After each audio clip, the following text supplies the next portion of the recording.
नमस्कार दोस्तों, Gurukul of politics पर आपका स्वागत है। मैं हूं आपका दोस्त धर्मेंद्र कंवारी। 2024 के विधानसभा चुनाव अब उस मोड़ पे आकर खड़े हो गए हैं जब आपको वोट डालना है। और वोट डालते हुए आप अपने दिमाग में बहुत सारी तस्वीरें खींचेंगे, बहुत सारे अनुमान आप लगाएंगे और बहुत सारी चीज़ें आपके दिमाग में घूम रही होंगी। हर प्रत्याशी अपने आप को अच्छा बताता है, आपके लिए नीतियाँ पेश करता है और चुनाव इसी तरीके से लड़े जाते रहे हैं। और ये जो रोहतक है, इसकी 14 सीटें हैं दोस्तों। 14 सीटों में से कहा जाता है कि भूपेंद्र सिंह हुड्डा के प्रभाव क्षेत्र वाली सीटें हैं ये, लेकिन रोहतक का जो महम क्षेत्र है उसमें ऐसा मुकाबला देखने सुनने को मिल रहा है जो पूरे हरियाणा की नज़रें महम पे टिक गई हैं। और उसी मुकाबले के एक कोण हैं बलराज कुंडू जी, जो यहाँ से पिछली बार विधायक थे और अब फिर वो चुनावी मैदान में हैं। जानते हैं उनकी चुनावी रणनीतियाँ क्या है। बलराज जी नमस्कार, कैसे हैं? नमस्कार धर्मेंद्र भाई, बिल्कुल बढ़िया, अच्छा हूँ, आप बताएं। अच्छा, चुनाव जो होते हैं वो तो बहुत एक्टिव रहते होंगे, बहुत ज़्यादा। इसमें कोई दो राय नहीं। जो पहले के चुनाव होते थे और अब के जो चुनाव है उसमें एक बड़ा डिफरेंस मेरे आकलन से है। पहले क्या होता था कि परिवार में, कुनबे में एक दो मौजूद लोग व्यक्ति होते थे और वो जिसकी यहाँ भर लेते थे, परिवार वाले उसी की वोट डालते थे। बचपन से ऐसा ही देखा है सब, ऐसा ही। लेकिन आज का वोटर जो है वो हर कोई अपनी खुद की जो है ना व्यक्तिगत मुलाकात करना चाहता है और पर्सनली उम्मीद करता है कि कल को मैं जिसको वोट डालूं वो मुझे जानता हो, पहचानता हो और उसके पास जाकर मैं अपनी कल को कोई ज़रूरत मुझे पड़ती है तो मैं उसके पास जाऊं तो वो मुझे उसी तरीके से मान सम्मान और मेरा काम करे। इन सारी बातों की वजह से आज हालात ये हैं कि दो भाई हैं, एक भाई किसी के साथ जुड़ा हुआ है, दूसरा भाई किसी के साथ जुड़ा हुआ है। अच्छा, वो पर्सनल अपने व्यक्तिगत रिलेशंस के साथ जाना ज़्यादा पसंद कर रहे हैं। तो ये पहले में और अब में बड़ा फ़र्क है। इसलिए आज हमें ज़्यादा से ज़्यादा लोगों को टच करके उनके साथ एक अपना आत्मिक जो ना एक रिलेशन और उनको ये महसूस कराना कि हम आपको अच्छी तरह जानते हैं, कल को ज़रूरत पड़ी तो हम आपके साथ खड़े, ये एक बहुत इम्पोर्टेंट चीज़ हो गई आज की इस चुनाव में महसूस किया जी। अच्छा, अब जैसे एक तो होता है आदमी जीवन का पहला ही चुनाव लड़ रहा हो जी, लेकिन आपके पास 5 साल का एक्सपीरियंस है। तो जब आप जनता के बीच में जाते हैं तो आपसे लोग आपका पूछते हैं कि 5 साल की आपकी उपलब्धि है क्या है। तो आपको क्या लगता है इन 5 साल के ऐसे कौन से काम हैं जिनके आधार पे लोगों को आपको वोट करना चाहिए? देखिए, बलराज कुंडू की राजनीति आज की राजनीति से बिल्कुल विपरीत है। कैसे? वो ऐसे कि मैं जिस सोच और जिस संकल्प के साथ राजनीति में आया और राजनीति में कर रहा हूँ,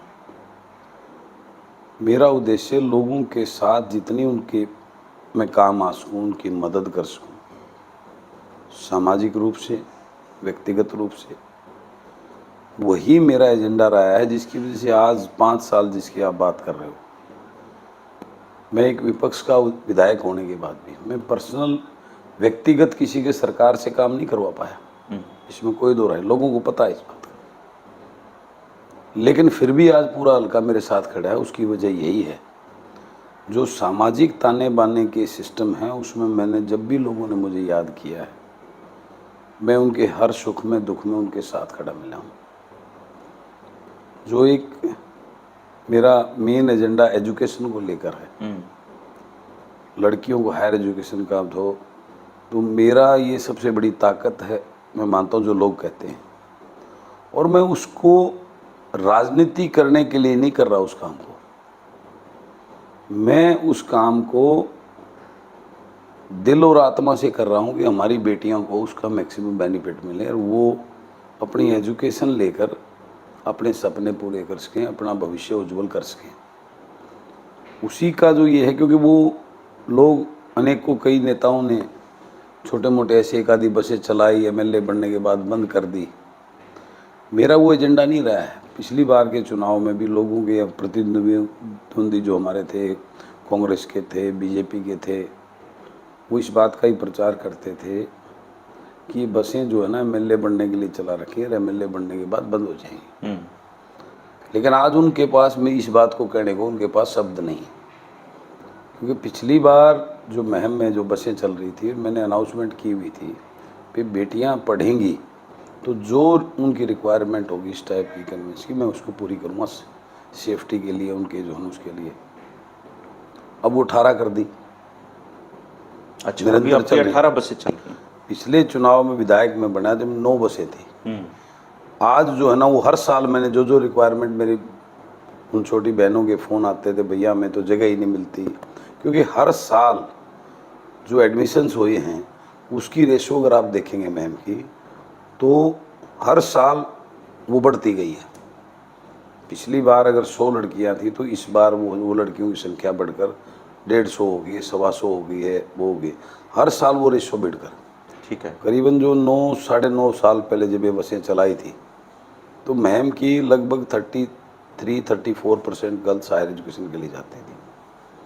आज वो 90% 93% के करीब पहुंच गई है संख्या। उसकी वजह ये है कि माँ बाप का कॉन्फिडेंस लेवल बढ़ा है। लड़कियां पढ़ना सब चाहती हैं, लेकिन कई परिस्थितियां गांव देहात की ऐसी थी, सेफ्टी रीजंस को लेकर, बाहर लड़कियों को भेजने को लेकर गांव देहात की ये मानसिकता रही भाई लड़की को +2 कर दी, शादी ब्याह करो और अपने जिम्मेवारी से मुक्त हो जाओ। अब जब ये होने के बाद लोगों हर माँ बाप चाहता तो है, लेकिन वो चाहकर भी कई परिस्थितियों की वजह से नहीं पढ़ा पाता था। अब उनका कॉन्फिडेंस लेवल, फाइनेंशियली भी उनको हेल्प मिलती है। सेफ्टी सबसे बड़ा इशू है जो आज के माहौल में, बेटियां सेफ हों तो माँ बाप उस पर विचार करता है, जिसकी वजह से ये चीज़ें। तो ये एक ऐसा है। उसके बाद किसी को कोई ज़रूरत पड़ी है, सरकार तो मैं विपक्ष में रहा हूँ, आप पूरा प्रदेश आप सब जानते हैं, लेकिन मेरे पास कोई भी आदमी, गरीब आदमी आया है तो मैंने कोशिश की है कि उसकी उस जो उम्मीद लेकर मेरे पास आया मैंने उसकी मदद की है। चाहे कोई उसकी बेटी के जो है ना शादी का इशू हो, या उसके और कोई खिलाड़ी का इशू हो, कोई अच्छा खिलाड़ी है उसको वो नहीं कर पा रहा है, या किसी का जो है ना घर में कोई तकलीफ है, बीमार है और कुछ है, वो उन चीज़ों के साथ मेरा आत्मिक जुड़ाव मैंने उन्होंने फील किया कि बलराज कुंडू हमारा अपना है। बहुत सारे ऐसे ऐसे गरीब लोगों के मकानों की छत नहीं थी, छोटे छोटे बच्चे थे, कई ऐसे इंसिडेंट हुए हैं वो पशु पाल के गुजारा कर रहे हैं, उसमें कोई नुकसान हो गया, उसकी वो खेतों में गरीब किसान को कोई नुकसान हो गया, उसमें एक उम्मीद के साथ सरकार से कुछ नहीं मिलता सहयोग सारा, तो मैंने वहाँ जाके उनकी मदद। तो इस टाइप के जो आत्मिक रिलेशंस, और उसके अलावा जो एक विधायक के तौर पर एक ड्यूटीज़ जो एक जनप्रतिनिधि की होती हैं, मैंने उनको उनके इशू, एक भी कोई इशू ऐसा नहीं मिलेगा जो मैम का, जिस इशू को मैंने विदा हाउस में ना उठाया हो, जिस इशू को मैंने सरकार के पास ना रखा हो, मैंने पूरी ताकत से हर हाउस में उन मुद्दों को इशू, और उसमें मैं कामयाब भी हुआ हूँ। लगभग 30% काम तो जो है ना सरकार को मैंने बार बार हाउस में उसको टच करके मैंने सरकार से करवाने का काम किया। तो ये तमाम बातें ऐसे हैं। उसके अलावा जो है मेरा जो यहाँ का जो सिस्टम रहा है, मैं लोगों के बीच में रहा हूँ।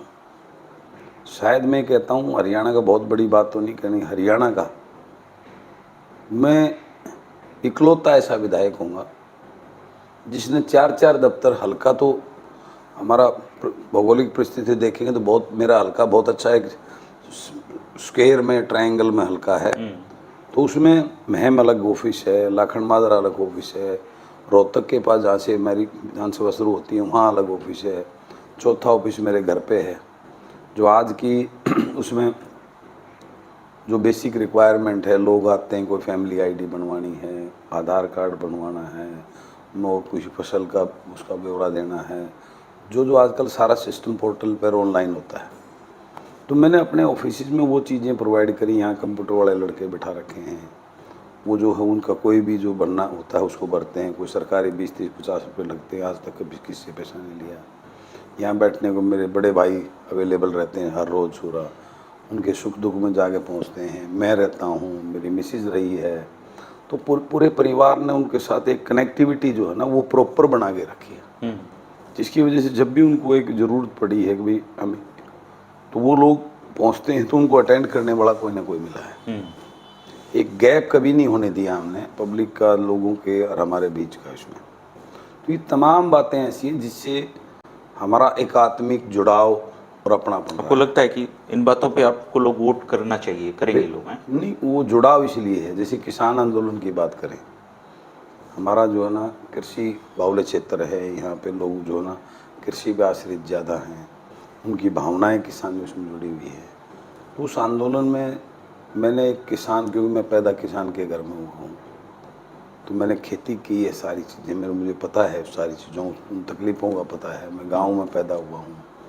तो मैंने उस किसान आंदोलन में उनके बेटे की तरह उनके कंधे से कंधा मिला के साथ दिया, और जहाँ जहाँ उनकी ज़रूरतें पड़ी तो मैं हर जगह अपने पूर्व उसके साथ में उन चीज़ों को, उन इश्यूज़ को हाउस में उठाने की बात भी, वहाँ पूरी ईमानदारी से मैंने जो ना और पूरी ताकत के साथ उन इश्यूज़ को उठाया। जो सब देखा आजकल ऑनलाइन दिखता है, सब जो हाउस में आप बोल रहे हो, जो आपने किया है, जो इश्यूज़ रेज़ किए हैं, वो सारी चीज़ें लोगों के सामने दिखती हैं। आज वो नहीं कि हाउस में कौन क्या एमएलए, विधायक, मंत्री, सरकार क्या कर रही है तो जनता को पता ना चले। ये सब चीज़ों आज अवेयर है, लोग उसको हाउस में देखते हैं, सुनते हैं, ऑनलाइन पे, चैनल पे लाइव चलता सारी चीज़। तो ये तमाम इश्यूज ऐसे हैं कि उनको ये पता है कि भाई हमारे व्यक्तिगत पर्सनल काम नहीं कराए, तो विपक्ष में थे इसलिए नहीं करा पाए, वो सेटिस्फाई है, जिसकी बदौलत आज आप देख रहे होंगे सोशल मीडिया पर रोज है। यानी मेरे विधानसभा में लगभग, मैं आपको 12-13 गांव तो आज की डेट में ऐसे हो चुके हैं जो 70% पे मैं अकेला हूँ और 30% पे बाकी सारे हैं। ये आपकी असेसमेंट है? मेरी असेसमेंट नहीं, आप अगर उस गांव में खुद जाके देखेंगे ना तो आपको भी वहाँ इस बात का एहसास होगा कि वाकई में यहाँ माहौल किस टाइप का है। देखो, चुनाव लड़ने वाला हर कोई जो है ना अपने आप को जीता हुआ मानता है, क्योंकि उसके सराउंडेड जो इन्वायरमेंट, जो लोग होते हैं, उसके कार्यकर्ता टीम होती है, वो हर कोई जो है ना उसको जिता के भेजता है। घोड़े को हरा चश्मा लगाते हैं तो उसको घास का घास भी हरा दिखाई। बिल्कुल बिल्कुल, ये मैं वो बात नहीं कर रहा हूँ। मैं मीडिया के साथी आते हैं, हर रोज़ मिलते हैं, वो मेरे से यही सवाल करते हैं, भाई क्या माहौल है, कैसा रिस्पॉन्स मिलता है। मैं सबको यही कहता हूँ, भाई मैं तो चुनाव लड़ रहा हूँ, मेरे से पूछोगे तो मैं तो ये कहूँगा बहुत अच्छा है वो है। ये परसेप्शन क्या है लोगों का, क्या वो बोल रहे हैं, ये लोगों से लो ना आप, लोगों से लो, वो जेन्युइनली बताएंगे आपको कि क्या उनकी सोच है, क्या उनके मन में है और क्या वो करना चाहते हैं। तो बलराज जी, जब आपकी राजनीति पे बात होती है तो एक चीज प्रमुखता से आपके जो विपक्षी, आपके विपक्ष में जो लोग चुनाव लड़ते हैं, वो हमेशा एक बात उठाते हैं कि ये धन बल से चुनाव लड़ते हैं, जिनके पास धन है इसलिए ये लोगों को ये सुविधाएं उपलब्ध करा रहे हैं, और ऐसा रहा तो फिर सारे धनी लोग ही चुनाव लड़ेंगे, निर्धन लोग तो चुनाव ही नहीं लड़ पाएंगे। तो ये जो धन का उपयोग आप कर रहे हो, इन सारी चीजों में धन खर्च हो रहा है, सबको पता है। तो ये जो धन का उपयोग है, आप इस बारे में पर्सनली, व्यक्तिगत तौर पे आपका क्या सोचना है? क्योंकि धन तो बहुत सारे लोगों के पास है। बहुत अच्छा सवाल किया आपने ये। देखो, मेरे अगेंस्ट बोलने को जो राजनीतिक लोग हैं, एक तो होता है चुनाव लड़ने वाला जो नेता अपने आप को कहता है, या वो उसके बाद उसकी बी टीम होती है, जो वो चुनाव लड़ने वाले नहीं होते लेकिन वो पॉलिटिकल प्रचार, ऐसा वो प्रचार उसकी जो है ना वो उस आप भी लेवल करते होगे विपक्षी दलों का सब वर्ण। वो लोग इस प्रकार का प्रचार कर रहे हैं कि धन बल के साथ में चुनाव। तो मैं ये कहता हूँ और लोग क्यों नहीं करते। आनंद सिंह डांगी जी मेरे से तो बहुत ज़्यादा पैसे वाले हैं। अच्छा, उनके एफिडेविट में तो नहीं है उतना पैसा। वो क्योंकि उनका जो पैसा है ना वो कोई बिजनेस और धंधा करके कमाया हुआ पैसा नहीं है, वो अपने राजनीतिक करियर से जो है ना इस प्रदेश को लूट कर लोगों से माड़ाई डलवा कर इकट्ठा किया हुआ पैसा है। तो वो संपत्तियां, बेनामी संपत्तियां, रिश्तेदारों के नाम, दूसरों के नाम, वो संपत्तियां इतनी ज़्यादा हैं कि बलराज कुंडू से तो बहुत ज़्यादा पैसा है आनंद सिंह, विदेशों तक संपत्तियाँ। सच में है इतना पैसा होता है? मैं बताने लग रहा ना, अच्छा। पिछले 10 साल के हुड्डा साहब के राज में सबसे ज़्यादा CLU कराने वाला दान सिंह का नाम आता है। दान सिंह। और एक टर्नओवर में गोपाल कांडा था, गोपाल कांडा का नाम दूसरे नंबर पर आता था। छोकर का आता था, जिन्होंने बहुत बड़े उसमें टोटल जो 5 लोग थे जिन्होंने CLU में हुआ, उन 5 में एक नाम आनंद सिंह डांगी जी का आता है। जितने शोरूम हैं गुड़गांव के अंदर, वो सारे शोरूम, उसके पीछे अगर जाओगे तो वो सारे शोरूम डांगी साहब के हैं। फ्रंट पे उनके भतीजों के साले बैठते हैं, वो नाम लेते हैं उनके। उनका ट्रैक निकाल के देखो ना, ऑस्ट्रेलिया तक की प्रॉपर्टियाँ हैं। सबसे ज़्यादा CLU जो है ना हमारे, अगर गुड़गांव को छोड़ दें, 3-4 लोगों को छोड़ दें जिनकी लाइन है, तो आनंद सिंह डांगी ने CLU कराई। एक CLU में वो करा कर उस ज़मीन को वो करके 100-200 करोड़ रुपए कमाए। और मेरा आकलन ये है कि जो मैंने वहाँ से, जो मेरी इन्फॉर्मेशन है, 100 से ज़्यादा CLU और ज़मीनें खरीद कर, और जो मास्टर प्लान गुड़गांव का बना वो इनके पास पहले से होता था कि कहाँ हमने आर जोन को डिसाइड करना है। एडवांस में ही जो है ना उन किसानों की ज़मीन को खरीद कर उनको पहले तो नोटिस भेजते थे कि रिक्वायरमेंट का, फिर उनकी सस्ते में ज़मीन खरीद कर और उनको रिलीज कराकर, उनको CLU कराकर, वो जो ज़मीन 50 लाख रुपए में 1 करोड़ में खरीदी, वही ज़मीन को 10-10, 12-12, 15-15 करोड़ में एक एकड़ को इन्होंने बेचा है। तो वो संपत्तियाँ 2 नंबर की हैं, उसको उसमें दिखा नहीं सकते। वो पैसा जो यहाँ से कमाया है उसको 2 नंबर के अंदर एडजस्ट करके इनकी संपत्तियाँ इकट्ठी की हैं, दूसरों के नाम से संपत्तियाँ हैं। तो आनंद सिंह डांगी तो मेरे से बहुत ज़्यादा पैसे वाला था। आनंद सिंह डांगी क्यों नहीं खर्च करता? आनंद सिंह डांगी का ऑफिशियली रिकॉर्ड है, ऑन रिकॉर्ड है चीज़ें। 12-12, 15-15, 10-10 करोड़ रुपए हर चुनाव में उनको जो लोगों ने पैसे दिए हैं, मालाएँ डाली हैं, और जो उसमें किया है, तो क्यों ली माला? वो जो हम लोगों को देते ना पैसा, मैं वो करते। और पैसा, मैं तो कोई आज तक कभी राजनीतिक में कोई लाभ के पद पर नहीं रहा। अगर मैं अपना पैसा जो हमने खून पसीने से सब मेरे परिवार ने, भाइयों के साथ मिलकर हमने बिजनेस में कमाया है, वो पैसा अगर मैं लोगों की सेवा में लगा रहा हूँ, तो इस बात की तकलीफ क्यों करते हैं उसमें? वो ये कहते हैं कि आम आदमी चुनाव नहीं लड़ सकता। फिर आपका पैसा तो डॉक्यूमेंट पे है। ये कोई सवाल थोड़ा ना हुआ। अगर ये नेता 5 पैसे छोड़ते नहीं, मैं एक बात कहता हूँ, आज हमारे यहाँ माहौल है, मैं अगेंस्ट नहीं बोल रहा हूँ, अगेंस्ट नहीं बोल रहा हूँ।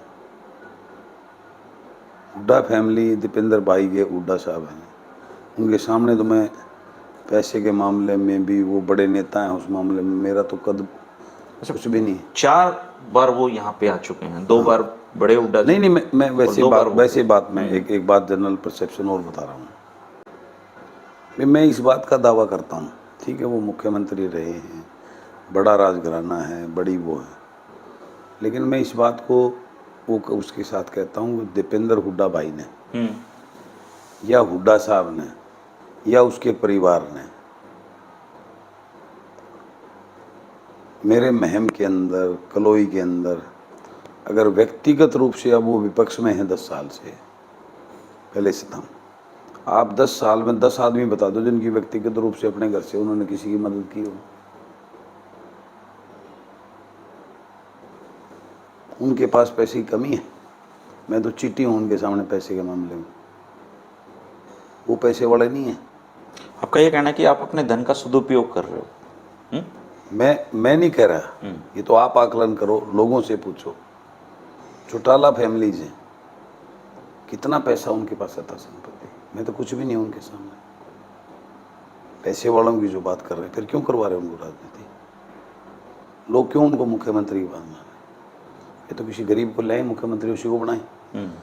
ये वो बातें हैं जो नया कोई अगर राजनीति में आ रहा है और उसकी लोगों के अंदर एक सहमति और एक अलग सोच उसके प्रति बन रही है, उसको कैसा रोका जाए। ये जितने राजघराने हैं, ये कोई नहीं चाहता कि बलराज कुंडू जैसी सोच का इंसान राजनीति में आगे बढ़े, क्योंकि वो उनके और उनके परिवारों के लिए खतरे की घंटी साबित होगा। आज 4 बार अभी आपने कहा कि हुड्डा साहब और दीपेंद्र आए। हुड्डा साहब लोकसभा का चुनाव था, दीपेंद्र भाई हुड्डा साहब ने मेरे से 4 बार मुलाकात की। 4 बार मिले आप उनसे? 4 बार मेरे से मुलाकात की, मेरे से मदद मांगी। उस दिन तो मैं वोट काटू नहीं था। आज दीपेंद्र यहाँ पे आया 2 बार ही, वोट काटने की बात करके गया है, वोट काटू मुझे बता गया है। उस दिन 4 मुलाकातों में तो दीपेंद्र भाई भी और हुड्डा साहब भी मेरे से मदद मांग रहे थे। मेरे को ये कह रहे थे, मेरे को टिकट की भी ऑफर दी थी, लेकिन मैंने साफ मना कर दिया था, मैं टिकट नहीं चाहता, ना मैं टिकट पे लड़ूंगा, मैं तो अपनी टिकट पे ही, जनता की टिकट पे ही लड़ूंगा। तो उन्होंने वादा किया था कि हम आपका चुनाव में आपकी मदद करेंगे। आज मुझे वोट काटू बता रहे हैं। ये जनता जाने ना इस सच्चाई को। ये जो है आज सिर्फ इस बात को लेके कि भाई सरकार आ रही है, ये बात करके, और सरकार में आज उनको जो वो ये बात नहीं करे उस दिन हाँ बलराज भाई ने हमारी मदद की थी, और जो हम बलराज भाई को वो करेंगे, बलराज भाई हमारे साथ रहेंगे। लोकसभा चुनाव में आपने उनकी मदद की थी? निश्चित रूप से हमने उनकी मदद कर रखी है, तो सामने दिखती है बात। लेकिन उसका मतलब ये लोग अपने लिए सिर्फ जो है ना, ये सारे परिवार जितने ये राजघराने के परिवार हैं, ये किसी नए जो जमीन से उठकर चला हुआ हो। मैंने तो स्टार्टिंग की एक पुराने ट्रक लेके काम शुरू किया था। मेरे फादर साहब रिटायरमेंट आए, एक पुराना ट्रक लेके काम शुरू किया था। मैंने उस ट्रक को खुद चलाया हुआ, रातों को चलाया हुआ, मेहनत की हमने सारे भाइयों ने मिलके, अपना सिस्टम खुद डेवलप किया। हमने चोर डाके मार कर नहीं किया, मेहनत करके अपनी सारी चीज़ों को खड़ा करके, माँ बाप के आशीर्वाद से हम इस मुकाम पे पहुँचे। कब से शुरू किया ये काम आपने? हमने 95 में काम शुरू किया था, 96 में।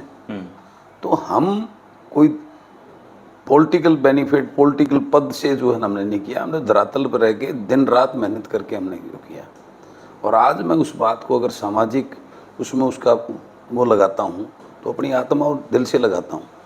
मैं तो उस छोटे से में हमने कभी उम्मीद, आज भगवान ने इतनी कृपा करी, माँ बाप के आशीर्वाद से, कभी उम्मीद भी नहीं थी। उस परमात्मा ने दिया है, तो उस दिए हुए में से मैं कुछ लगाता हूँ। तो ये भी तकलीफ है लोगों को। मैं कौन से टाटा बिरला परिवार से हूँ, मैं तो एक सामान्य परिवार से आया हूँ।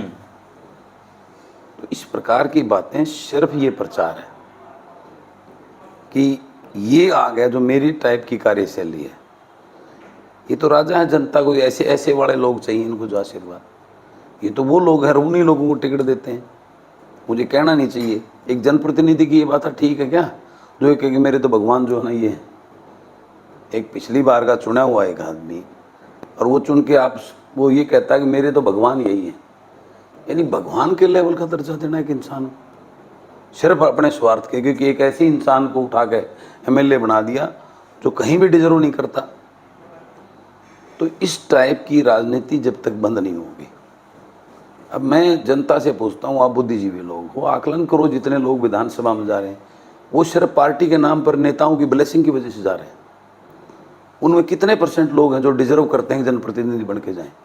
यही दुर्भाग्य। मेरी लड़ाई, मेरी सोच यही है। मुझे कोई शौक नहीं। अगर MLA बने, मैं आपको कह रहा हूँ कि आप जाकर हुड्डा साहब से, दीपेंद्र से पूछ लें।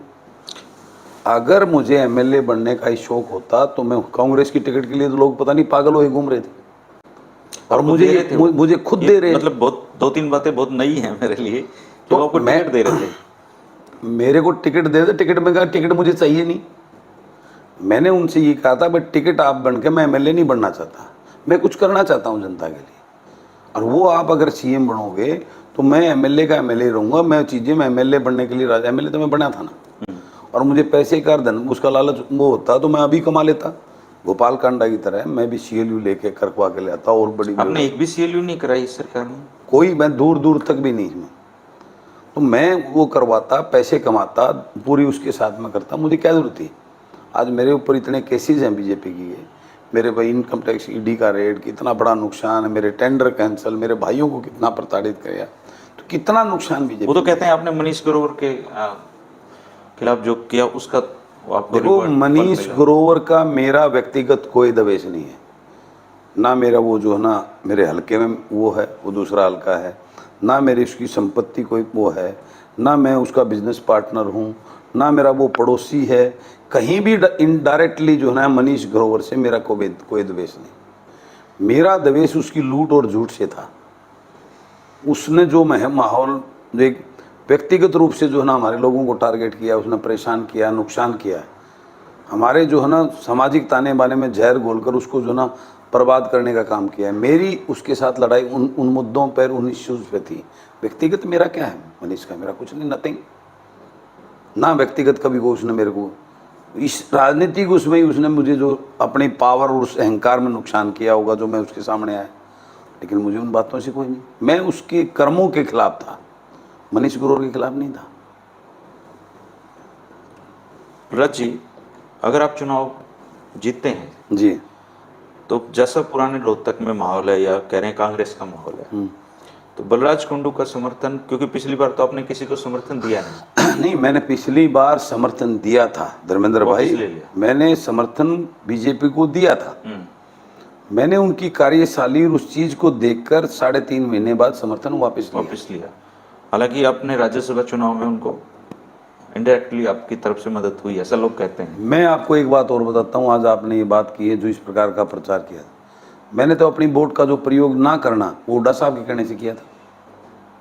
मेरे सामने बिठाओ हुड्डा साहब, आज जो बात मेरे ऊपर आप बहुत बड़े बड़े खुलासे कर रहे हो इन बातों मैं में, जो हुड्डा साहब देंगे नहीं। हुड्डा साहब मेरे सामने बिठाओ। हुड्डा साहब मेरे से मिले, उस टाइम भी हमारी 2 मुलाकातें हुई थी। हुड्डा साहब ने मेरे से वोट मांगी ही नहीं। मेरे को हुड्डा साहब ने कहा ये तक आप अपनी वोट मत डालो। मैं कहा ठीक है, नहीं डालूंगा। हुड्डा साहब की जितनी बार की है मैंने मदद की है। दीपेंद्र हुड्डा भाई जब राज्यसभा में आए, आप देखो सबसे पहले जो है ना मैंने घोषणा की थी कि दीपेंद्र भाई का मैं समर्थन करूंगा, और ये भी कहा था अगर साथ में 2-3 एमएलए का और भी समर्थन दिलवाऊंगा। मेरे समर्थन और घोषणा के बाद बीजेपी ने उनके अगेंस्ट कैंडिडेट नहीं उतारा था। अगर मैं वो घोषणा नहीं करता तो ये खेल जो इनके साथ हुआ था अपने कांग्रेस के कैंडिडेट माखन जी की, ये खेल दीपेंद्र हुड्डा के साथ भी होता। जब उनको देख लिया बलराज कुंडू ने खुले में समर्थन दे दिया और 2-3 एमएलए को और मिलवा दिया मैंने एमएलए को। उनके जो है एमएलए मेरे पास जो आए थे मिलने हुड्डा साहब के कहने से, उनके सामने बिठा के उनको मैं एमएलए को मिलवा भी दिया था और बगैर स्वार्थ के उनका वो किया था। ये चीज़ें आज मैं कह रहा हूँ, इस दौर में कह रहा हूँ कि आज जिस प्रकार का प्रचार हो रहा है, मैंने हुड्डा साहब की हमेशा मदद की है। सरकार में शामिल होंगे अगर आप जीते तो इसमें? देखिए, अगर हुड्डा साहब सरकार बनाएंगे तो मेरी पहली प्राथमिकता यही होगी हुड्डा साहब के साथ रह के मुझे वो मान सम्मान मेरे महम के लोगों को दें। इनका हक मुझे चाहिए, इनकी वो चाहिए। और प्रदेश में लूट, मेरे विजन आज अकेला महम का तो मैंने विकास, इनका जो मेरे ऊपर कर्ज और फर्ज है वो पूरा करने के साथ मैं प्रदेश के साथ भी जो गलत नीतियां हैं उनको अगर वो मेरे को करते हैं तो मैं सबसे मेरी पहली प्राथमिकता हुड्डा साहब की सरकार बनवाना होगी। वो आपको वोट कटुआ कहते हैं? इन बातों से कोई फर्क नहीं पड़ता। मैंने अपने हलके के लोगों का विकास के लिए, उनके लिए कुछ करने के लिए, मुझे उन चीज़ों से कोई, राजनीति में बहुत सारा होता है। दुष्यंत चौटाला, दिग्विजय चौटाला वो जमुना पार भेज रहे थे खट्टर साहब और बीजेपी को, और फिर उसी गोदी में बैठ के उनके लिए इस प्रदेश को राजनीति थोड़े समय के लिए होती है। अब जैसे वो मैं वही 5 साल में देखो कैसे, तो वही चीज़ में ये दल बदलू लोग हैं जो पहले कांग्रेस में थे, फिर बीजेपी में मार लूटा है, और फिर अब फिर जो ना घूम फिर के कांग्रेस का अगर आप पर पलड़ा भारी है तो उसकी तरफ झुकाव। जब तक जनता इन माल लूटने वाले लोगों को, अपने स्वार्थ के लिए कहीं कूद जाने वाले लोगों को, जब तक जनता सबक सिखाकर नहीं नकारेगी तब तक ये राजनीति स्वच्छ नहीं हो सकती। जैसे एक आपने घोषणा की थी कि महम से आपकी पत्नी चुनाव लड़ेंगी, वो जुलाना से बाद में विनेश फोगाट आई। आपने विनेश फोगाट का न केवल समर्थन किया बल्कि आपने ये कहा था सहयोग देंगे। मैं देखी प्रेस कॉन्फ्रेंस आपकी। अब राजनीति का तगाजा देखिए कि वही विनेश फोगाट लाखन माजरा में आपके खिलाफ प्रचार करके गई। यही तो अब एथिक्स और करेक्टर खत्म हो गया है। मैं आपको बताऊं, मैंने अपनी धर्मपत्नी को डिक्लेयर करने से पहले मैंने अपनी धर्मपत्नी को डिक्लेयर किया था 18 अगस्त को। 9 अगस्त को प्रेस कॉन्फ्रेंस की थी मैंने विनेश के पक्ष में, और उसको ऑफर दी थी कि मैं वो चुनाव लड़ेगी तो मैं हर तरीके से उसकी मदद करूंगा, हर तरीके की मदद करूंगा। और मैं वहाँ समर्थन दे गया, अपना ऑफिस वगैरह सब कुछ उसको दे गया। और वही विनेश अपने स्वार्थ के लिए, कांग्रेस नेताओं को खुश करने के लिए मेरे लखनऊ में आके मेरे अगेंस्ट जो है ना वोट मांग के नहीं आई। मैं उसको बहन बोलकर उसका समर्थन और उसके लिए अपनी वो विड्रा करके अपनी वाइफ का भी जो है ना नॉमिनेशन मैंने कैंसिल कर दिया। विनेश का वहाँ आना, मेरे पास इतने लोगों के फ़ोन आए हैं, विनेश ने अपने आप को बहुत ख़राब कर लिया वहाँ पे। ये उसकी सोच थी, मैं तो आज भी उसके लिए अच्छा सोच रहा हूँ। मैं भगवान से दुआ कर रहा हूँ। मैंने उसको बहन बोला है, उसको समर्थन दिया है, मैं उसके बारे में गलत नहीं सोचता, लेकिन पब्लिक में मैसेज क्या दे दिया उसने वहाँ पे। बलराज जी, आपके विरोधी तो ये कह रहे हैं कि ये जैसे पैसे खर्च करके चुनाव लड़ते जीतते हैं। कुछ लोग ये कह रहे हैं कि चुनाव अगर आपके पक्ष में नहीं जाता है तो आप ये बसें बंद कर दोगे। तो आपका जो हल्का है इसमें बहुत तरह तरह की बातें ऐसा है, ये आकलन टोटली विरोधी लोग और सवाए वो मलाई खाने वाले लोग। आज महम का चुनाव एक अलग दूरी पे आगे टिक गया है। कैसी दूरी है वो मैं समझना मैं चाहता आपको बताता हूँ। आज जितने दांगी साहब का पुराना एक करेक्टर रहा है, दांगी साहब ने गांव के अंदर 3, 4, 5 दबंग परिवारों के, उसे बड़े परिवारों के बड़े उसके उन लोगों को पाल के रखा है। उनको मलाई खवाते रहे, उनके काम करवाए हैं, उनके बच्चे लगवाए हैं। वही लोग उनका जो उन गाँव को हैंडल करते हैं हर तरीके से। उन्होंने दांगी साहब के उसके राज में अपने बच्चे लगवा रखे हैं और धंधों में मलाइयाँ खाई हैं। वो 95% लोग आज दांगी साहब के साथ खड़े हैं।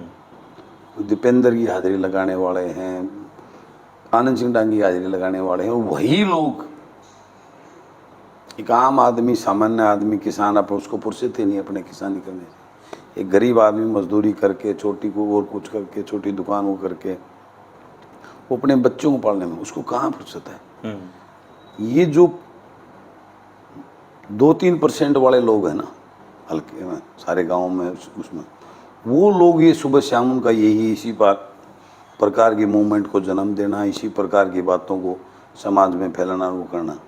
वो लोग आज ये प्रचार कर रहे हैं जिस बात की आप बात करें। आम जनमानस, उनको पता है कि उनके नाम की ठेकेदारी गाँव का, ये गाँव के हम 4 जिता देंगे जी, ये कोनबा ठोड़ागा मेरी मुट्ठी में है जी, ये ऐसी बस्ती को तो मैं ऐसे हैंडल कर लूँगा जी, मैं ये बीसी बस्ती को ऐसे हैंडल कर लूँगा।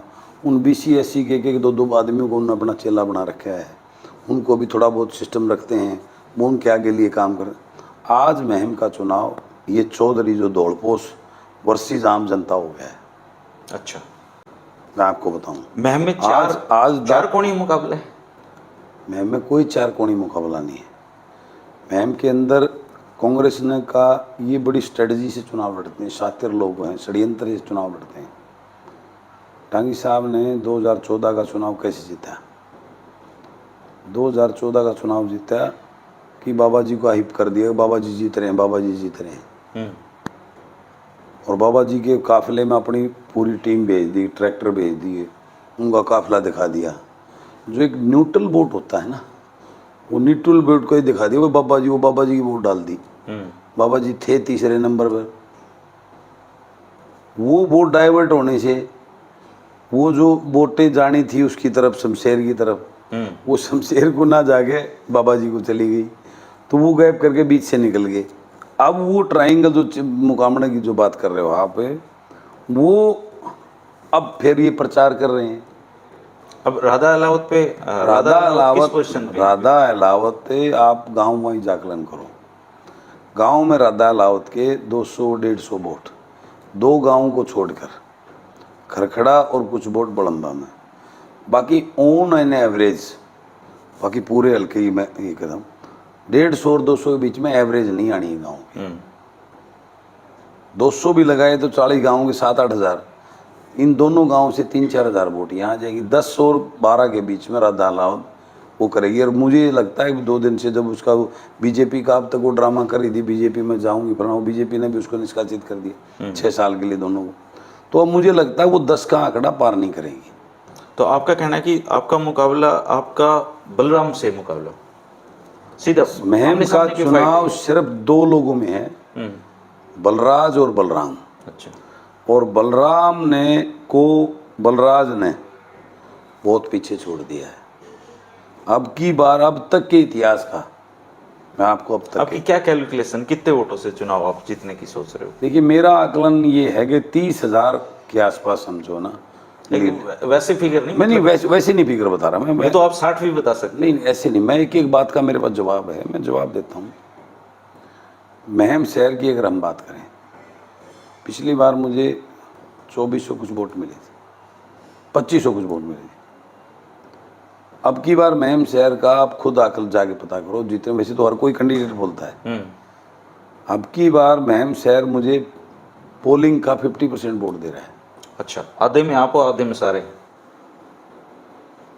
लगभग 12-13 गांव ऐसे हैं, सामण गांव है, बहु अकबरपुर गांव है, लाखन मदरा गांव है, फरमाना गांव है, बड़ा बहन है, सीसर गांव है, और बरहान है, अजायब है, ऐसे ही मोटे मोटे गाँव में बड़म्बा है। इन गांवों में, कुछ गांवों में तो मैं ऐसा हूँ 70% के पे मैं अकेला खड़ा हूँ, और बाकी ये गांव में 60% पे मैं अकेला खड़ा हूँ, 40% में सारे। 8 को पता लग जाएगा। बिल्कुल, मैं कोई हवाई बातें करने में धर्मेंद्र भाई में विश्वास नहीं रखता, लेकिन ये मैं जो बोल रहा हूँ धरातल, ये सिवाय प्रचार के, राधा अलावत जी की देखो मैं सम्मान करता हूँ, महिला हैं, हर कोई अपना वो करता है, वो पूरा वो कर रहे हैं धन, वो उनके साथ जितनी टीम में थी गांव की, कोई है ही नहीं बंदा उनके पास आज भी मजबूत। जो उनके मेन यहाँ के सारे लोग थे वो सारे कांग्रेस में जा चुके हैं। अच्छा, एक मैम में ये भी चुनाव प्रचार मतलब होता है कि बलराज तो भारी है, दीपक तो भारी है। देखो, बलराज कुंडू के बारे में भारी वाला कोई कहानी नहीं अभी बची। पिछले चुनाव में थोड़ा बहुत इन्होंने किया था, आज तो मेरे ख्याल ये लोग भी नहीं कहते भारी वाला। मैं भारी कैसे हूँ? मेरा घर यहाँ पे है, मेरी वोट यहाँ पे है, मेरा ऑफिस यहाँ पे है, मेरी ज़मीन यहाँ पे है, तो मैं किस एंगल से भारी हो गया? मैं रहता यहाँ हूँ, मैं सोता यहाँ हूँ, बताओ किस एंगल से भारी है? ये भारी इनके अपने लोगों के भी, मेरे जितना आज तक अब तक के जितने नेता रहे, जितना मैं लोगों के बीच में रहा हूँ, मैं दावा करता हूँ पिछले 10 साल में अगर इनका अब तक के कोई भी जो यहाँ हो वो यहाँ रहे हो तो आपका कैलकुलेशन ये है कि आप 30,000 वोटों से चुनाव जीतेंगे? पिछली बार 12,900 से जीता था, अब की बार हमारा 30,000 वोटों के करीब आकलन, उसमें थोड़ा बहुत ऊपर नीचे, बिल्कुल एग्जैक्ट फिगर। आजकल लोग सट्टा भी बहुत लगाते हैं। सट्टा तो पिछली बार मैं था ही नहीं कहीं सट्टे में। अच्छा, पिछली बार मैं सट्टे में, मेरा कहीं जिक्र ही नहीं था, थे ही नहीं उसमें, मुकाबले में नहीं थे, था ही नहीं कहीं, उसमें ही नहीं था। और अब की बार का भी जो 2-4 जगह मेरे को सट्टा बता रहे हैं, अभी बार भी जो सट्टा तो कांग्रेस को ही जता रहा है, लेकिन आज जो मीडिया का उनका सबका जो आ रहा है उसमें मेरी सीट। आप मेरे साथ किसी गांव के प्रोग्राम में चलो, दूर खड़े होकर लोगों से बातचीत करना, मेरी मत नहीं। आपके मैम की दिक्कत ये है, मैंने चारों कैंडिडेट के प्रोग्राम देख लिए, एक का मतलब दीपक का प्रोग्राम तो मैं कह नहीं सकता, तीनों के मतलब सबके ही मैम तो कंफ्यूज कर रहा है बहुत ज्यादा। नहीं, मैं बताता हूँ आपको।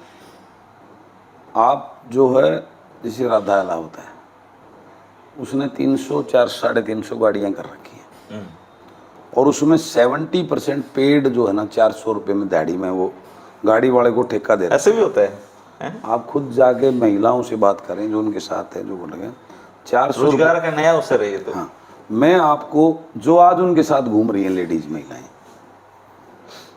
मैं आपको उनके सामने चुपचाप आप लेना, शायद वो गरीब आदमी कैमरे के सामने तो बात ना बोलने पाएँ, लेकिन एक कॉमन मैन बन के आप बात करना, तो वो जो उसके उसमें गाड़ी में बैठी हैं, वो ये कहती हैं कि मैं सारे दिन खेत में जो ना घास पाड़न जाया करती, गर्मी में परेशान हो गए, ये भी हमने घर तक बिठा के ले जाया गाड़ी में, बढ़िया खाना खुआ हुआ है, उस गर्मी से पीछा छूट रहा है और 450 रुपये दे दे है, तो मेरे बलराम लिए और- इससे बढ़िया क्या होगा। बलराम और बलराज तो ये काम नहीं कर रहे होंगे ना, इनका तो टफ फाइट है। मैं क्या कर रहा हूँ, मेरे यहाँ जो चीज टफ फाइट नहीं है, अच्छा, कहीं टफ फाइट नहीं है। मैं आपको ये दावा करता हूँ कि बलराम डांगी को मैं उसके मदीना गांव से हराने जा रहा हूँ। जो कोरसान उसका अपना पन्ना जिसमें आनंद सिंह डांगी जी का घर है, मेरी बात को लिख लो। और कोई भाई इसके लिए कोई आके मेरे साथ कुछ वो करता हो तो मैं कागज देना हाँ कागज पे बलराज जी से लिखवाते हैं। कोरसान से जो है ना आनंद सिंह डांगी को जो है ना हराने जा रहे हैं। लिखो आप ये बात। जी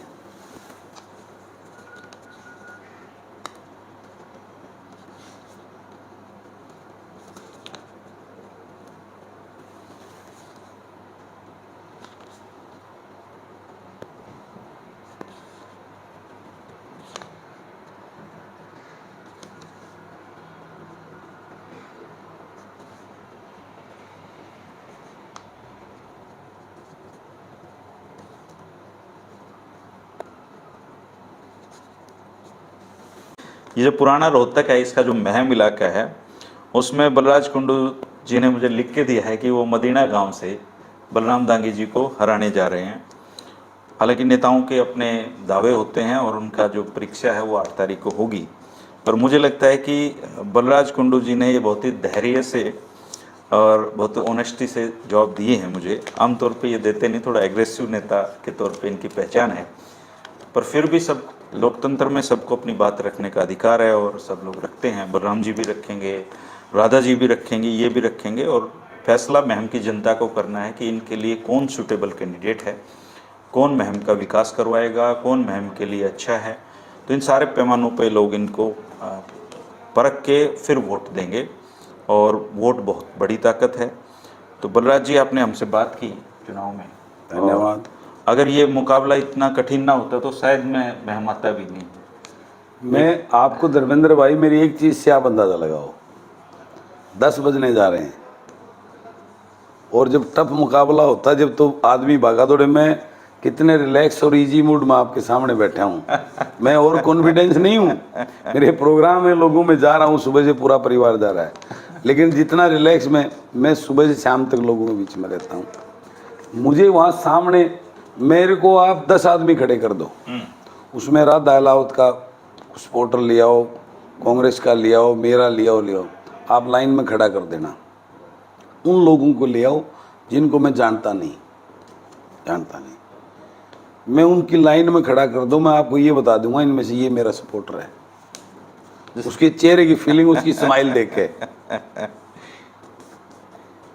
जिसको मैं सब लोगों को थोड़ा ना जानता हूँ। माइनॉरिटी नहीं, मैं उनको फेस रीडिंग से 2 लाख लोगों में सबको तो चेहरा नहीं जानता, मैं सबसे मिला हुआ नहीं हूँ। कॉमन चाहे महिला हो चाहे हो, आप मेरे सामने लेकर दो और मैं उनसे हाय हेलो करूँगा, नमस्ते करूँगा, उस फीलिंग से मैं ये बता दूंगा ये शख्स मुझे आशीर्वाद वोट जैसा देगा। काम हो गया बलराज भाई। पूछा नहीं, मैं उसमें विश्वास नहीं रखता, पूछा पाड़ने में विश्वास नहीं रखता। मैं आस्था रखता हूँ भगवान में, लेकिन मैं पाखंड में विश्वास नहीं रखता। मैं कभी ये पूछा पढ़ने, हाथ दिखाने, वो दिखाने में नहीं रखता। मेरी आस्था है धर्म में, उसमें आस्था करता हूँ, लेकिन धर्म में आस्था करता हूँ, घंटी बजाने में आस्था नहीं करता। दोस्तों, आप जरूर कमेंट करके बताइए कि 8 तारीख को जब परिणाम आएंगे तो महम में किसकी घंटी बजेगी, बलराम की बजेगी या बलराज जी की बजेगी। ये फैसला महम की जनता को करना है। शुक्रिया, नमस्कार।